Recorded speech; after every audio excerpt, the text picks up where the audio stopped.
Shalom saudara, apa kabar Anda? Saya berdoa semoga Anda tetap baik-baik saja dan semakin diberkati Tuhan dengan luar biasa. Saat ini saya akan berbicara tentang penyesalan. Saudara, pernahkah Anda menyesal di dalam hidup Anda? Ini saya akan menunjukkan ada 5 bentuk penyesalan. Pertama adalah penyesalan satu hari. Apa itu penyesalan satu hari? Contoh saja seperti masak nasi jadi bubur. Anda salah masak nasi dan nasi itu menjadi bubur, perlu waktu satu hari untuk menyesal karena nasi yang Anda masak telah menjadi bubur dan Anda akan makan bubur seharian. Yang kedua adalah penyesalan 1 bulan. Apa itu penyesalan 1 bulan? Penyesalan 1 bulan yaitu salah potong rambut. 1 bulan lamanya dia akan menyesal karena potongan rambutnya salah dan dia perlu menunggu waktu 1 bulan untuk menantikan rambutnya tumbuh kembali dan dia akan bisa mengatur rambutnya kembali sesuai dengan apa yang diharapkannya. Dan yang ketiga adalah penyesalan 1 tahun. Penyesalan 1 tahun ini adalah tidak naik kelas. Kalau saudara pernah tidak naik kelas, pasti saudara pernah merasakan bagaimana 1 tahun itu Anda akan menyesal karena mungkin belajarnya kurang baik dan Anda tidak naik kelas dan perlu lagi waktu 1 tahun untuk hadapi kenaikan kelas. Yang keempat yaitu penyesalan seumur hidup. Wow, apa itu penyesalan seumur hidup? Penyesalan seumur hidup adalah salah pilih pasangan hidup. Nah, bagi Anda yang belum menikah, jangan sampai Anda salah pilih pasangan hidup. Karena ketika Anda salah pilih pasangan hidup, Anda akan hidup bersama seumur hidup Anda dengan orang yang tidak Anda cintai. Yang kelima adalah penyesalan kekal. Apa itu penyesalan kekal? Penyesalan kekal ialah salah pilih juru selamat. Ketika Anda salah memilih juru selamat, maka Anda akan mengalami yang namanya penyesalan kekal. Penyesalan kekal itu adalah penyesalan yang tidak ada ujungnya. Di manakah itu? Yaitu di dalam lautan api neraka.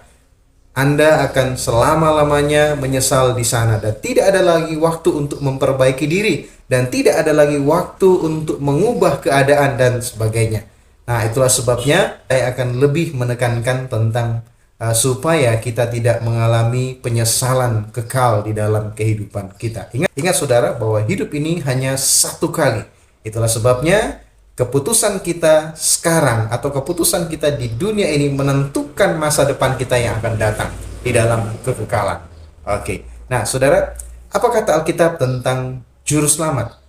Kalau kita membaca di dalam Yohanes 14 ayat 6, firman Tuhan berkata, kata Yesus kepadanya, akulah jalan dan kebenaran dan hidup. Tidak seorang pun yang datang kepada Bapa kalau tidak melalui aku.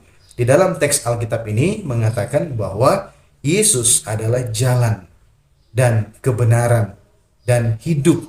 Tidak ada seorang pun yang datang kepada Bapa di surga kalau tidak melalui Tuhan Yesus Kristus. Artinya bahwa Yesus Kristus itu sendiri adalah jalan keselamatan itu.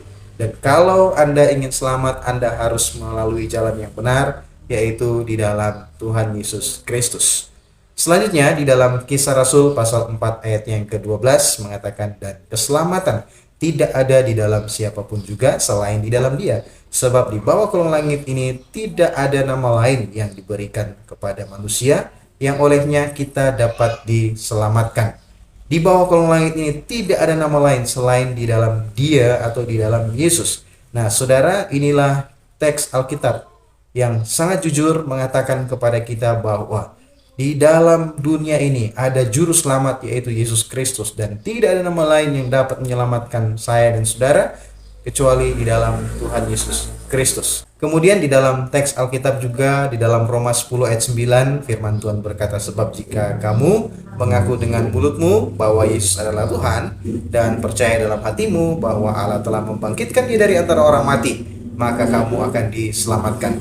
Saudara, ini adalah satu langkah tindakan seseorang untuk mengambil keputusan supaya dia diselamatkan, mengaku dengan mulut dan percaya dalam hati. Kitab ini menerangkan bahwa bagaimana langkah atau tindakan kita supaya memperoleh keselamatan, yaitu dengan cara mengaku dengan mulut dan percaya dalam hati bahwa Yesus yang adalah Tuhan dan telah bangkit dari antara orang mati, ini adalah langkah terbaik di dalam kita memutuskan untuk percaya. Selanjutnya di dalam Yohanes 10 ayat 28 dan 29 firman Tuhan berkata, "Dan aku memberikan hidup yang kekal kepada mereka, dan mereka pasti tidak akan binasa sampai selama-lamanya, dan seorang pun tidak akan merebut mereka dari tanganku.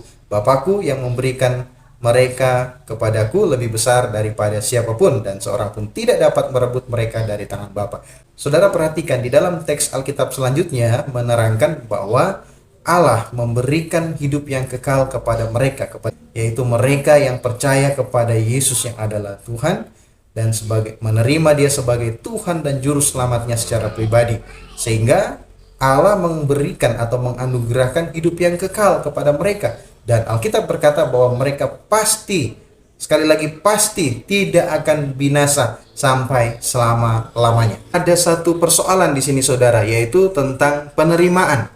Memang keselamatan itu diberikan kepada semua orang, tetapi tidak semua orang dapat diselamatkan karena tidak semua orang mau menerima keselamatan yang dianugerahkan oleh Tuhan. Sedangkan kalau kita mau menerimanya, kita menerimanya dengan iman, kita percaya, maka keselamatan itu dianugerahkan kepada kita atau diberikan secara cuma-cuma kepada kita. Namun yang menjadi persoalan di sini adalah tentang penerimaan itu. Saya kasih contoh seperti ini. Ini adalah sebuah buku. Buku ini saya mau berikan kepada siapa saja yang mau menerimanya.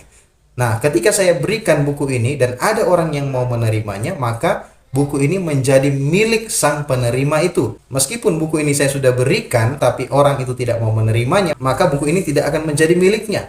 Nah, demikian juga tentang keselamatan. Keselamatan diberikan kepada semua orang, namun tidak semua orang mau menerimanya. Itulah sebabnya apa yang dianugerahkan Allah itu menjadi milik kita jika kita mau menerimanya. Saudara, keputusan kita hari ini menentukan masa depan kita. Jangan sampai kita salah mengambil keputusan. Itu sangat beresiko. Apalagi kita salah memilih juru selamat kita. Amin. Terima kasih. Tuhan Yesus memberkati.